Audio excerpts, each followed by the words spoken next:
জুলাই গণঅভ্যুত্থানের প্রথম শহীদ রংপুরের বেগম রোকেয়া বিশ্ববিদ্যালয়ের ছাত্র আবু সাইদ হত্যা মামলার রায় হবার কথা রয়েছে আজ। এর মধ্যেই সকালে আসামিদের ট্রাইব্যুনালে হাজির করা হয়েছে। বিচারপতি নজরুল ইসলাম চৌধুরীর নেতৃত্বে ৩ সদস্যের আন্তর্জাতিক অপরাধ ট্রাইব্যুনাল ২-এ এই রায় দেয়া হবে।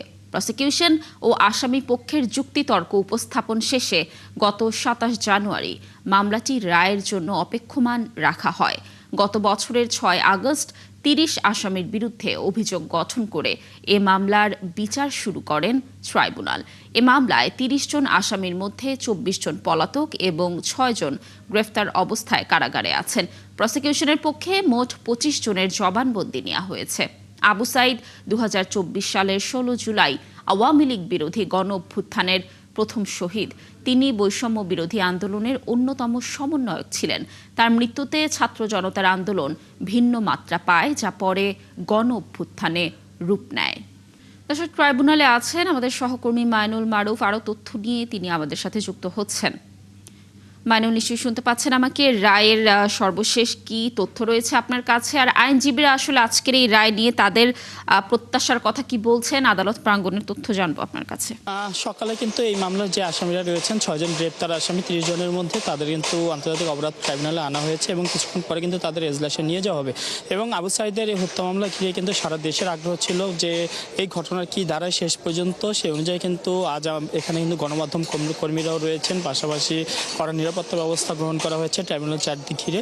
এবং আজকে যে রায়টি যদি আমি বলি, এটি বাংলাদেশের যে ৫ই আগস্টে যে একটি পট পরিবর্তন হয়েছে, একটি গণঅভ্যুত্থান হয়েছে, সেই গণঅভ্যুত্থানের শুরুটা কিন্তু এখান থেকেই বলা যায়। এর আগে বৈষম্য বিরোধী ছাত্র আন্দোলন ছিল, সেটি কোটা আন্দোলন ঘিরে কিন্তু এই হত্যার পর কিন্তু সারা দেশের মানুষ কিন্তু রাস্তায় নেমে আসে এবং নেমে এসে কিন্তু একটি দীর্ঘদিন ধরে ক্ষমতায় থাকা সরকারকে কিন্তু ক্ষমতা থেকে নামায়। এরপর কিন্তু এই মামলার বিচার কাজ শুরু হয় ৫ আগস্টের পরে।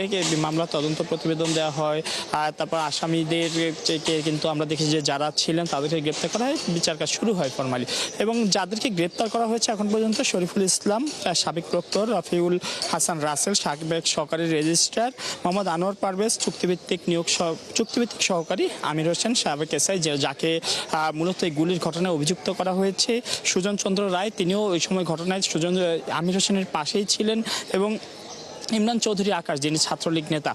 এই ৬ জন কিন্তু গ্রেপ্তার রয়েছেন এবং তাদের সম্মুখে কিন্তু সাক্ষ্যগ্রহণ হয়েছে। এই মামলায় মোট ২৫ জনের মতো সাক্ষ্য দিয়েছেন। এবং এই ২৫ জনের মধ্যে যদি আমি বলি যে আবু সাইদের সহপাঠীরা ছিলেন, যারা আন্দোলনে আবু সাইদের পাশে দাঁড়িয়ে আন্দোলন করেছেন, তারা চিকিৎসক ছিলেন। এবং যারা এই ঘটনার চিকিৎসক যিনি আবু সাইদের ময়নাতদন্ত করেছেন, তিনিও কিন্তু এই মামলায় সাক্ষ্য দিয়েছেন। আবু সাইদের তিনি তুলে ধরেছেন যে আবু সাইদের মৃত্যু হয়েছে গুলিতে, অর্থাৎ তার শরীরে পিলেট পাওয়া গিয়েছিল, এবং তিনি এই বিষয়টি কিন্তু তুলে ধরেছেন। এবং তিনি বলেছেন যে বেশ কয়েকবার পরিবর্তন করতে হয়েছিল তার এই যে পোস্টমর্টেম রিপোর্ট, সেই বিষয়গুলো কিন্তু তুলে ধরেছেন। এবং আইনজীবীরা যারা আছেন, রাষ্ট্রপক্ষের আইনজীবী অর্থাৎ প্রসিকিউশন, তারা বলছেন যে এই মামলায় যারা অভিযুক্ত হয়েছেন বা আসামি রয়েছেন, তাদের বিরুদ্ধে অভিযোগ প্রমাণের সব রকম তথ্য প্রমাণ তারা দিয়েছেন। তারা সর্বোচ্চ শাস্তির প্রত্যাশা জানিয়েছেন যারা মূল সরাসরি অভিযুক্ত, এবং বাকিদের ক্ষেত্রেও তারা সর্বোচ্চ যে সাজা তা কিন্তু চেয়েছেন। এবং আর কিছুক্ষণ অপেক্ষা, তারপরে হয়তো জানা যাবে যে জুলাই আন্দোলনের মোড় ঘুরিয়ে দেওয়া যে হত্যাকাণ্ড ছিল, আর শহীদ আবু সাইদ হত্যা মামলায় আসামিরা কি সাজা পেতে যাচ্ছেন। লাবণী। মাইনুল, ধন্যবাদ আমাদের সাথে যুক্ত থাকার জন্য। আপনি থাকুন সেখানে। নিশ্চয়ই আমরা এই হত্যা মামলার রায়ের আপডেটের যে কোনো তথ্য আপনার মাধ্যমে দর্শকদেরকে জানানোর চেষ্টা করব। বগুড়া ৬-এ বিএনপি চেয়ারম্যান তারেক রহমানের ছেড়ে দেয়া আসনে চলছে উপনির্বাচন। ভোটের সার্বিক পরিস্থিতি নিয়ে অসন্তোষ জানিয়েছেন জামায়াত প্রার্থী আবিদুর রহমান। তবে নির্বাচনের পরিবেশ সুষ্ঠু আছে বলে মনে করেছেন বিএনপি প্রার্থী রেজাউল করিম বাদশা।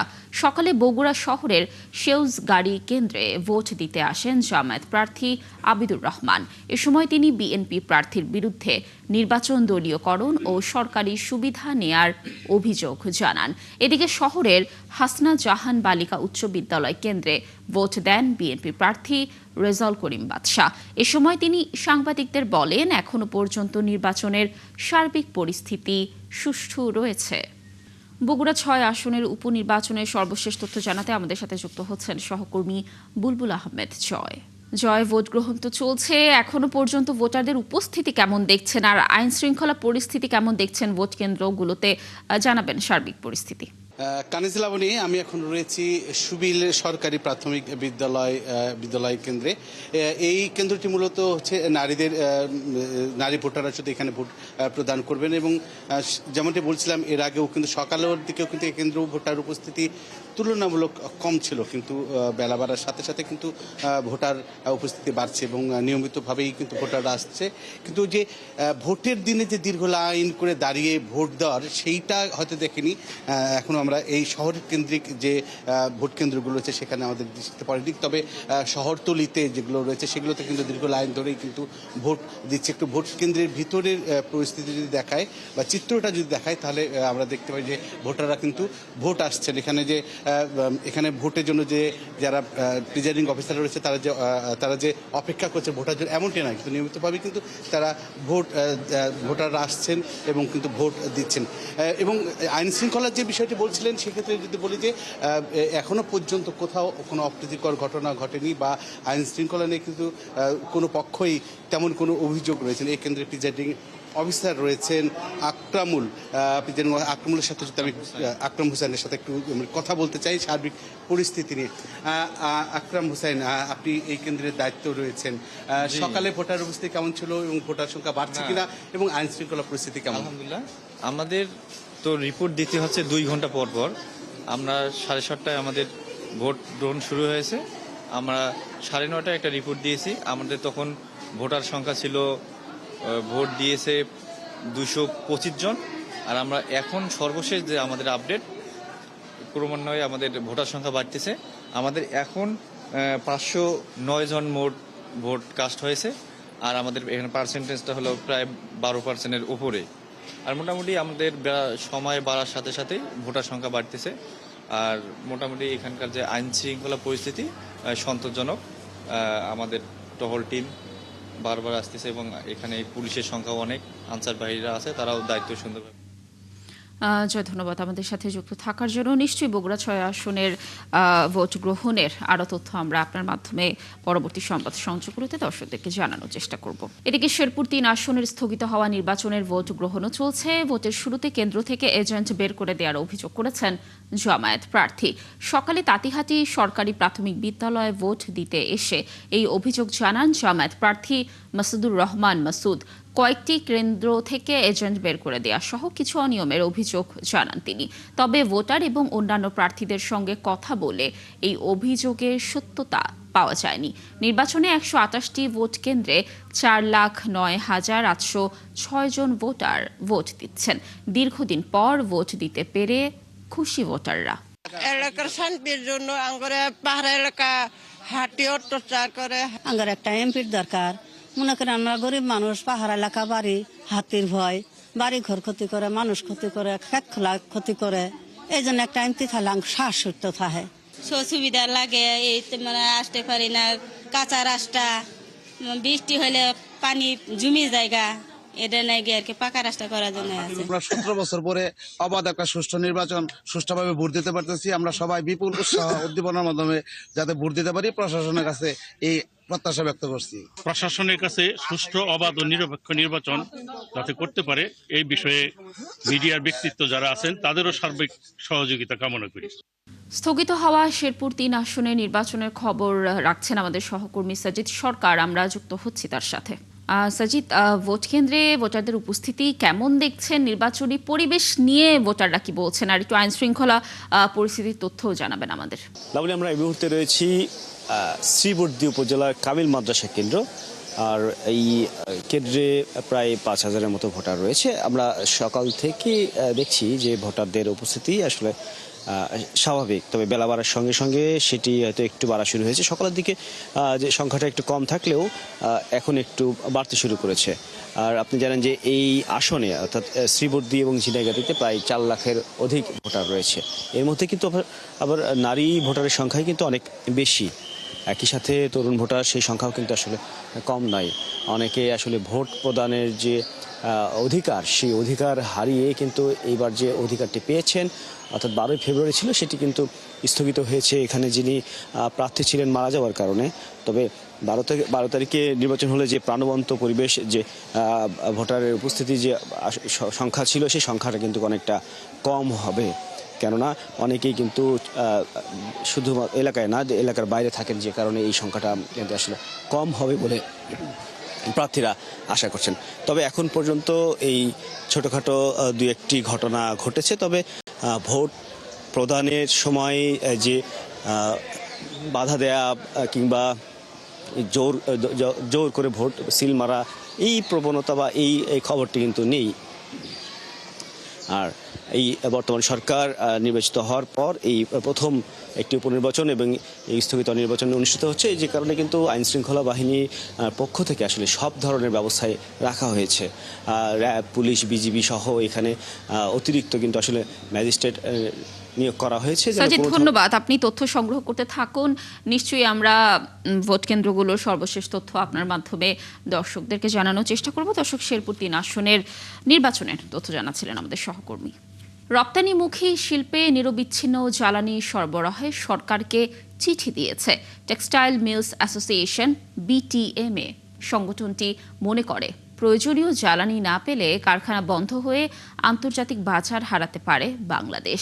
অন্যদিকে ব্যবসায়ী নেতা এবং অর্থনীতিবিদরা বলছেন বিকল্প উৎস থেকে জ্বালানি এনে শিল্পের চাকা সচল রাখতে হবে, তা না হলে বেকারত্ব এবং মূল্যস্ফীতি বাড়বে। জাহিদুল ইসলামের প্রতিবেদন। পরিবেশ বান্ধব এই পোশাক কারখানা প্রয়োজনের প্রায় 20% বিদ্যুৎ উৎপাদন করে সৌর প্যানেল দিয়ে, বাকিটা আসে জাতীয় গ্রিড থেকে। কারখানাটি 60টি জেনারেটর এবং 3টি বয়লার চালাতে প্রতি ঘন্টায় ডিজেল লাগে 500 লিটার। লোডশেডিং হলে পুরো কারখানা চালাতে দৈনিক ডিজেল লাগে প্রায় 5,500 লিটার। কর্তৃপক্ষ বলছে বন্দরে পণ্য আনা নেওয়ায় পরিবহন বাবদ দিনে লাগে আরও 1800 লিটার ডিজেল। মধ্যপ্রাচ্য যুদ্ধের পর বিভিন্ন জায়গায় চাহিদা দিয়েও প্রয়োজনীয় ডিজেল মিলছে না। ডিজেল পেট্রোলিয়াম যদি না থাকে তাহলে আমাদের সব কিছুতেই ব্যাহত হবে। ফ্যাক্টরি চালাইতে পারবো না, ট্রান্সপোর্টগুলো চলবে না, আমরা ঠিক টাইমে ম্যাটেরিয়াল আনতে পারবো না, ডেলিভারি দিতে পারবো না, সব মিলেই প্রবলেম। কারখানার মালিক জানান জ্বালানির বাইরেও বিভিন্ন উপজাতের দামও বেড়েছে, ফলে সামনের দিনে এই খাতে নেতিবাচক প্রভাব পড়ার আশঙ্কা রয়েছে। ম্যাটেরিয়ালের প্রাইস প্রায় 20% বাড়ানোর জন্য আমাদের যারা সাপ্লায়ার তারা বলছে যে এই ভেসেলগুলি আসছে প্রায় $1,600 থেকে $2,600 হচ্ছে, তাতে আমাদের খরচ বাড়ছে। এইভাবে চলতে থাকলে নেক্সট 2-3 মাস পরে আমরা একটা নেগেটিভ একটা ট্রেন্ড দেখবো আমাদের এই শিল্পের উপরে। এমন পরিস্থিতিতে রপ্তানিমুখী শিল্পের জন্য অগ্রাধিকার ভিত্তিতে জ্বালানি সরবরাহ করতে সরকারকে চিঠি দিয়েছে টেক্সটাইল মিল মালিকদের সংগঠন BTMA। এক্সপোর্ট ওরিয়েন্টেড ফ্যাক্টরিগুলা যে ধরনের জ্বালানি তার দরকার সেটা হলো ডিজেল আর হলো গ্যাস। এই দুইটা জ্বালানি যাতে আমাদের নিরবিচ্ছিন্ন দেওয়া হয়। যদি আমি এই মুহূর্তে বায়ারদেরকে বলি আমি দিতে পারবো না, এই অর্ডারটা কিন্তু আমার অন্য দেশ নিয়ে নেবে, না হলে দেখা যাবে আমাদের প্রচুর লোক জব হারাবে, ব্যাংকগুলো কলাপস করবে। ABCCI-এর সাবেক সভাপতি বলছেন সরবরাহ স্বাভাবিক রাখার জন্য জ্বালানির দামও বাড়ানো যাবে না। কয়েক বছর কিন্তু প্রচুর প্রফিট করেছে আমাদের পেট্রোবাংলা। তা আমি অনুরোধ করব যে সরকার যেন এগুলি দামগুলি না বাড়ায়। বিকল্প ব্যবস্থা হিসেবে অন্যান্য সোর্সগুলি থেকে আমাদের এখন সোর্স করা যেতে পারে। যতটুকু সম্ভব জনগণের পাশে এবং ব্যবসায়ীদের পাশে সরকারের দাঁড়াতে হবে। বর্তমান রেশনিং পদ্ধতিতে জ্বালানি সরবরাহে শিল্প খাতকে অগ্রাধিকার দেওয়ার পরামর্শ এই ব্যবসায়ী নেতার। জাহিদুল ইসলাম, 71, ঢাকা। সারা দেশে হামের সংক্রমণ বাড়ছে। শিশুদের পাশাপাশি বয়স্কদের মাঝেও সংক্রমণটি দেখা দিচ্ছে। এর মধ্যে সংক্রমণের উচ্চ ঝুঁকিতে থাকা 30টি উপজেলায় টিকাদান চলছে। রাজশাহীতে হামে আক্রান্তদের খবর জানাতে আমাদের সাথে যুক্ত হচ্ছেন সহকর্মী রাশেদুল হক রুশো। রুশো, আপনি যে জেলায় রয়েছেন, হামে আক্রান্তদের অবস্থা কেমন দেখছেন, আর সংক্রমণ পরিস্থিতি নিয়ে চিকিৎসকরা কি বলছেন একটু জানবো, আর প্রতিরোধে কি ধরনের প্রশাসনিক পদক্ষেপ নেওয়া হয়েছে এ বিষয়ে একটু জানাবেন। লাবণী, আপনার সাথে যুক্ত হবার কিছুক্ষণ আগে রাজশাহী মেডিকেল কলেজ হাসপাতাল থেকে আমরা যে প্রতিদিনের তথ্যটি পাই সেই তথ্যটি আমার হাতে এসেছে এবং গত 24 ঘন্টায় নতুন করে রাজশাহী মেডিকেল কলেজ হাসপাতালে 4 শিশু হামের উপসর্গ নিয়ে মৃত্যুবরণ করেছে। তো এই যে মৃত্যুর সংখ্যা, এটি কিন্তু আসলে আমরা দেখছি যে প্রতিদিন বাড়ছে। গতকালও আমরা দেখেছি যে 3 শিশুর মৃত্যু হয়েছে হামের উপসর্গ নিয়ে, আজকে সংখ্যাটি 4-এ দাঁড়িয়েছে। এই নিয়ে হামের যে প্রাদুর্ভাব শুরু হবার পর থেকে শুধুমাত্র এই রাজশাহী মেডিকেল কলেজ হাসপাতালেই এই হামের উপসর্গ নিয়ে 50 শিশুর মৃত্যু হলো। তো এই সংখ্যাটি আসলে যেটি শুধু মৃত্যুর সংখ্যাটি আমরা যেটি বলছি সেটি সরকারি হাসপাতালের তথ্য। এছাড়াও কিন্তু নগরীতে বিভিন্ন বেসরকারি হাসপাতালগুলো আছে, সেইখান থেকেও কিন্তু আমরা মাঝে মাঝে, প্রতিদিন না হলেও মাঝে মাঝে আমরা কিন্তু হামের উপসর্গ নিয়ে মৃত্যুর খবর পাচ্ছি। আর রাজশাহী মেডিকেল কলেজ হাসপাতালের আরও কিছু তথ্য আপনাকে জানিয়ে দিই যে গত 24 ঘন্টায় নতুন করে আরও 27 রোগী হামের উপসর্গ নিয়ে ভর্তি হয়েছেন। এ নিয়ে 132 জন সর্বমোট এখন হামের উপসর্গ নিয়ে চিকিৎসা নিচ্ছেন এই হাসপাতালে। আর আরও একটি বিষয় যে একটি ছোট পরিসরে হলেও আসার খবর যে হাম থেকে আসলে সুস্থ হয়ে বাড়ি ফিরছেন এই সংখ্যাটিও ধীরে ধীরে বাড়ছে। শুরুর দিকে আমরা এটি একেবারেই কম দেখছিলাম। গত 24 ঘন্টায় 24 জন তারা আসলে সুস্থ হয়ে বাড়ি ফিরেছেন যাদের হামের উপসর্গ ছিল। তো সব মিলে চিকিৎসকরা যেটি বলছেন যে এই হাসপাতালের যে সক্ষমতা, সেই সক্ষমতা অনুযায়ী তারা যে হামের যে চিকিৎসা ব্যবস্থা, সেই চিকিৎসা ব্যবস্থা অনুযায়ী তারা চিকিৎসা দিচ্ছেন। তবে যে বিষয়টি আপনি বলছিলেন যে কি ধরনের প্রতিরোধমূলক ব্যবস্থা, এটি আসলে টিকা কার্যক্রম শুরু হয়েছে। যেমন রাজশাহী মহানগরীর 18টি নগর স্বাস্থ্য কেন্দ্রে একযোগে যে তাদের নিয়মিত কার্যক্রম, সেই কার্যক্রমে হিসেবেই তারা টিকা দিচ্ছেন এবং যে বিশেষ ক্যাম্পেইন, এই বিশেষ ক্যাম্পেইনের অংশ হিসেবে রাজশাহীর রুশো, ধন্যবাদ আমাদের সাথে যুক্ত থাকার জন্য। আপনি থাকুন, তথ্য সংগ্রহ করুন। নিশ্চয়ই আমরা রাজশাহীতে হাম সংক্রমণের আরও তথ্য আপনার মাধ্যমে দর্শকদেরকে জানানোর চেষ্টা করব পরবর্তীতে। রাজধানীর ব্যস্ত সড়কগুলোতে হঠাৎ করেই উধাও হয়ে যাচ্ছে ম্যানহোলের ঢাকনা। অরক্ষিত এসব ম্যানহোল প্রতিনিয়ত তৈরি করছে দুর্ঘটনার ঝুঁকি। ঢাকা দক্ষিণ সিটি কর্পোরেশন বলছে চুরি ঠেকাতে লোহার পরিবর্তে ফাইবারের তৈরি ঢাকনা বসাবে তারা। কর্পোরেশনের প্রধান বর্জ্য ব্যবস্থাপনা কর্মকর্তা মনে করছেন এর ফলে চুরি একেবারে কমে আসবে। আব্দুল করিমের ছবিতে শাহরিয়ার ইমতিয়াজের বিশেষ প্রতিবেদন। কলাবাগান থানার মাত্র 200 মিটার দূরেই উন্মুক্ত অবস্থায় পড়ে আছে এই ম্যানহল। নিরাপত্তাহীন এই গর্ত যেন পথচারীদের জন্য এক নীরব মৃত্যুফাত। আমি একবার দেখছিলাম এখানে চাপাতি নিয়ে দাঁড়ায় আছে, আরেকজন ম্যানহোল খুলতেছে, অর্থাৎ ওই পাশের একটা ম্যানহোল ছিল এটা। এরপর ঈদের সময় দেখি এই ম্যানহোলটা এরকম করে খুলে নিয়ে গেছে। যে কোনো সময় বড় ধরনের অ্যাক্সিডেন্ট হতে পারে। গোডাউন থেকে টাইসলে আসার সময় এই চালাবার ভিতরে এক চাকা পইরা সাইডে লোক ছিল, ওই লেবারে ঠ্যাং ভেঙে গেছে। তবে শুধু কলাবাগান নয়, তেজগাঁও মোড়, বিজয়নগর, এমনকি রাজধানীর গুরুত্বপূর্ণ শাহবাগ এলাকাতেও ম্যানহলের ঢাকনার দেখা মিলছে না। দুর্ঘটনা এড়াতে স্থানীয়দের শেষ ভরসা গর্তে দাঁড় করিয়ে রাখা বাঁশ বা লাঠি। আমি এখান দিয়ে প্রতিদিন যাতায়াত করি, আমি এটা দেখি যে এইভাবে প্রতিদিনই বৃষ্টি বাদল হয়, তো এখানে পানি ওরকম নিতে পারছে না। এই রাস্তার যত পানি আছে সব এই মেনহোল দিয়ে নামে, তখন বোঝা যায় না আর কি এটা যে রাস্তা না মেনহোল। তো অনেকজনে এই জায়গায় পা দিয়ে নিচে পড়ার সম্ভাবনা থাকে। এ যেন ঢাকার দীর্ঘদিনের ভোগান্তির চিত্র। সিটি কর্পোরেশন ম্যানহলের ঢাকনা বসালেও কিছুদিনের মধ্যেই সেগুলো চুরি হয়ে যায়। এবার বিকল্প ব্যবস্থার পথে সিটি কর্পোরেশন। লোহার যে ম্যানহোলের কাভার ক্যাটাগরিতে আমরা বানাই এবং এগুলি আমরা স্থাপন করি।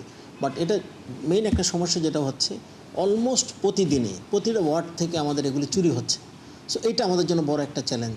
আমরা একটা উদ্যোগ গ্রহণ করেছি যে আমরা ফাইবারের ম্যানহোলের ঢাকনা লাগানো যায় কিনা। সো আলহামদুলিল্লাহ আমরা সাকসেসফুল হয়েছি। যখন রিপ্লেসমেন্টের প্রয়োজন হবে আমরা কিন্তু ফাইবারেরটা লাগাবো। সো আলটিমেটলি আমাদের এই লাগানোর ফলে যেটা হবে চুরি রোধ করা সম্ভব হবে। আর পাশাপাশি আমাদের সিটি কর্পোরেশনের যেই অপচয়, অনেক অংশে এই অপচয়টা রোধ করা সম্ভব হবে। রিসাইক্লিং করে তৈরি করা প্লাস্টিকের এই ঢাকনা বসানোর আগে প্রকৌশল বিশ্ববিদ্যালয়ের পরামর্শ নিয়েছে সিটি কর্পোরেশন। যেখানে যেই ক্যাটাগরির ম্যানহোলের ঢাকনা লাগানোর দরকার সেই ক্যাটাগরির ঢাকনা আমরা বুয়েট থেকে টেস্ট করে নিয়ে আসছি এবং টেস্টে কোয়ালিফাইড হয়েছে। শাহরিয়ার ইমতিয়াজ, 71, ঢাকা। দর্শক, বগুড়া 6 আসনে চলছে উপনির্বাচন। এই মুহূর্তে সেখানে কথা বলছেন জামায়াত প্রার্থী আবিদুর রহমান। আমরা সরাসরি চলে যাচ্ছি সেখানে। উন্নতি কি হয়, অনেক নজির রয়েছে। আমি কেন্দ্রীয় নির্বাচন, জাতীয় নির্বাচন কমিশনের কাছে ইতিমধ্যে অভিযোগ পাঠিয়েছি, জেলা প্রশাসনকে অবহিত করেছি, এসপি মহোদয়কে অবহিত করেছি এবং আপনাদের মাধ্যমে জাতির কাছে প্রশ্ন রাখতে চাই, নির্বাচনের রেজাল্ট শিট এই সকালবেলা এজেন্টের কাছ থেকে বাধ্যতামূলক কেন সই নেওয়া হবে, স্বাক্ষর কেন নেওয়া হবে? রেজাল্ট কি এখনই ঘোষণা করবেন? তারা কি রেজাল্ট প্রস্তুত করে রেখেছেন যে শুধু ঘোষণা বাকি, সুতরাং একটা স্বাক্ষর নিয়ে রাখি? বিষয়টা যদি এমন হয় তাহলে আমরা মনে করব বগুড়ার একটা মাগুরায় রূপান্তরিত হতে যাচ্ছে। আমি বিশ্বাস করি বগুড়াবাসী এই বগুড়াকে আর নতুন কোনো মাগুরা হতে দেবে না ইনশাআল্লাহ। আমাদের গতকাল থেকেই আমাদের বিভিন্ন এলাকায় কর্মী এজেন্টদের ভয় ভীতি দেখানো হচ্ছে। আপনারা জানেন গতকাল নামুজার ট্যাংরা বন্দরে আমাদের এক কর্মীকে মারধর করে জখম করা হয়েছে। আপনারা পত্রিকায় ফেসবুকে দেখেছেন তার আহত হওয়ার ছবি। দর্শক, বগুড়া 6 আসন উপনির্বাচনে ভোট গ্রহণ চলছে। কথা বলছিলেন জামায়াত প্রার্থী আবিদুর রহমান। রংপুরে তিস্তা সেচ ক্যানেল সংস্কার ও সম্প্রসারণ প্রকল্প বাস্তবায়ন করতে গিয়ে জমি অধিগ্রহণ নিয়ে তৈরি হয়েছে বিতর্ক। 3 দশকেরও বেশি পুরনো সমীক্ষার ভিত্তিতে 1400 কোটি টাকার এই প্রকল্প বাস্তবায়ন করছে পানি উন্নয়ন বোর্ড। এতে ক্ষতিগ্রস্ত হওয়ার আশঙ্কায় উদ্বিগ্ন এলাকার বাসিন্দারা। শাহ বাজিদ আহমেদের প্রতিবেদনে বিস্তারিত।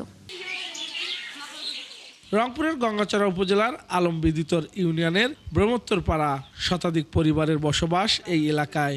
কয়েক প্রজন্ম ধরে গড়ে ওঠা এই জনপদের উপর দিয়েই নির্মাণ করা হচ্ছে তিস্তা সেচ ক্যানেলের সম্প্রসারিত অংশ। সম্প্রতি পানি উন্নয়ন বোর্ড সীমানা নির্ধারণ করে দিয়েছে এবং অনেককেই বাড়িঘর ভেঙে জমি খালি করার নোটিশও দেওয়া হয়েছে।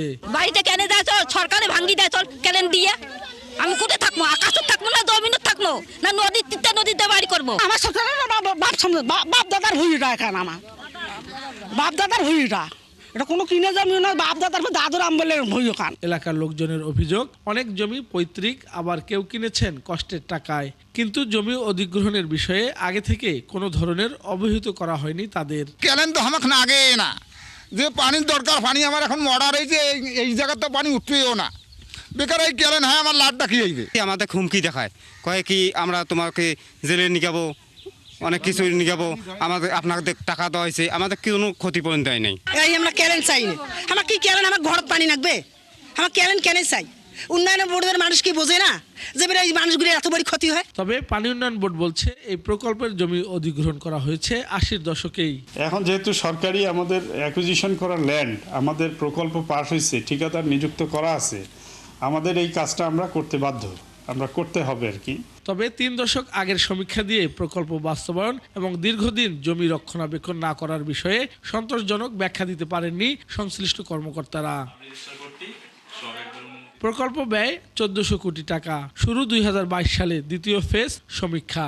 নদী অধিকার কর্মীরা বলছেন, তিস্তা নদীতে পানির প্রাপ্যতা নিশ্চিত না করে এমন প্রকল্প বাস্তবায়ন শুধু অর্থের অপচয়। বুয়েট প্রকৌশলী আছে, জলবায়ু বিদ্যুৎ প্রকৌশলী আছে, তাদের নিয়ে বর্তমান বাস্তবতার নিরিখে তিস্তা মহাপরিকল্পনার সঙ্গে সমন্বিতভাবে কিভাবে আমরা করব, তাদের ওপিনিয়ন নিয়ে এটা আবার নতুন করে আমরা দাবি করতেছি। 90-র দশকে চালু হওয়া তিস্তা সেচ প্রকল্প পানির অভাবে কখনোই কাঙ্ক্ষিত লক্ষ্যমাত্রা অর্জন করতে পারেনি। 3 দশকের পুরনো পরিকল্পনা আর বাস্তবতার এই ফারাকের মধ্যে পড়ে অনিশ্চয়তায় পড়েছে এলাকার বাসিন্দারা। শাহ বাজিদ আহমেদ, 71, রংপুর। দর্শক, আন্তর্জাতিক মাতৃভাষা ইনস্টিটিউটে আয়োজিত একটি কর্মশালায় কথা বলছেন শিক্ষামন্ত্রী আনাম এহসানুল হক মিলন। আমরা সরাসরি চলে যাচ্ছি সেখানে। এই প্রোগ্রামগুলো কতটা successfully operated, excuse me, I am speaking in Bangalore because I have to continue different things anyway. So আমরা যাচ্ছি যে how much worthy what we had done earlier. In the year 1992, the National University was founded by our late Prime Minister, Begum Khaleda Jia. All of us, we knew that, isn't it? But unfortunately, the 7 colleges from Dhaka, they are all on a sudden out of this program. I don't know why. And what was the reason? Because maybe the administration, the government failed to administer these 7 colleges under the National University, or the conflict between the 2 VCs of Dhaka University and National University, which one could not be, and it could not be addressed. Such a failure of administration And unfortunately, we have to swallow this thing. Now, today, in the evening, I have to pass a bill for the Central University in Dhaka. We don't know where is the land. We don't know how we are going to start. But things has to go ahead. In future, we don't want to see this kind of anomaly. And we want to straight up ourselves. Whoever is sitting on that chair as a minister, he has the duty to do this thing in the right way. Not দর্শক, শিক্ষামন্ত্রী আনাম এহসানুল হক মিলন কথা বলছিলেন, আমরা যুক্ত ছিলাম তার বক্তব্যে। দর্শক, চলছে সংবাদ সংযোগ। সরাসরি সংবাদ অনুষ্ঠান দেখতে চোখ রাখুন ৭১-এর ফেসবুক পেজে এবং সাবস্ক্রাইব করুন ৭১-এর ইউটিউব চ্যানেল। ৭১-এর সাথেই থাকুন।